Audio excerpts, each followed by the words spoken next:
யோசிச்சுக்கிட்டே இருக்கு. நீங்கள் வந்து காலையிலேருந்து சாயந்தரம் வரைக்கும் மூட்டை தூக்குனா நீங்கள் பணக்காரன் ஆக முடியாது. ம். காலையிலேருந்து சாயந்தரம் வரைக்கும் ஒரே இடத்துல உட்காந்துருந்தா கூட பரவாயில்ல. ஆனால் உங்களுடைய நீங்கள் கன்சீவ் பண்ணுற யோசனைகள் இருக்குல்ல, ம். அதில் தான் உங்கள் வெற்றி இருக்குது. புரியுதா? ஸோ வந்து நீங்கள் கஷ்டப்படுறோம். இப்போ ஆஸ் ஆங்கராக வச்சுக்கங்களேன், நம்ம போய் கஷ்டப்பட்டு இவ்வளோ நியூஸை படித்து இவ்வளோ டிவியில் பார்த்து இந்த கேள்விகள்லாம் ரெடி பண்ணி போய் கேள்வி கேட்டு அதில் அதை வச்சு நம்ம பெரிய ஆளாயிடலான்னா அதில் வந்து என்னென்னா அதில் ஆக முடியாது. புரியுதா உங்களுக்கு?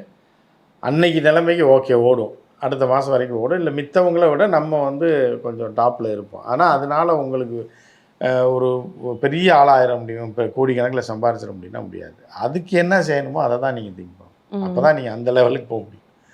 ஸோ இதுதான் உலகம். ஸோ விஜய்க்கு அந்த டெக்னிக் தெரியும். அந்த உலகத்தில் என்ன அப்படின்னா மனிதர்களுக்கு எதிரான கொடூரமான செயல்களை செய்ய வேண்டியது வரும் சில நேரத்தில். புரியுதா உங்களுக்கு?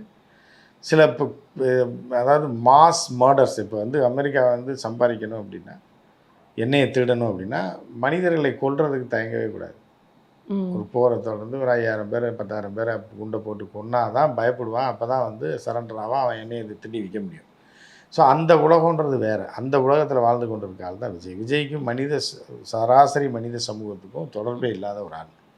இவர்களை வைத்து எப்படி சம்பாதிக்கலாம், இவர்களை வைத்து எப்படி பதவிக்கு வரலான்ற மட்டும்தான் தலைவனாக இருக்க முடியும், அந்த இதுக்கு வர முடியும்.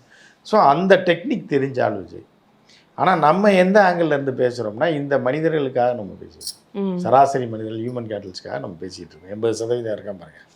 இந்த ஹியூமன் கேட்டல்ஸ் டே போகாதீங்கடா, உங்களை வச்சு தான் அவன் கோடி கணக்கில் சம்பாதிச்சுட்டு இருக்கான், நீ வட்டிக்கு வாங்கி டிக்கெட் எடுத்து போயிடுவேன், அவன் அதை பற்றி கவலைப்பட மாட்டான், அவர் ரோல்ஸ் ராய்ஸில் போயிட்டு இருப்பான்.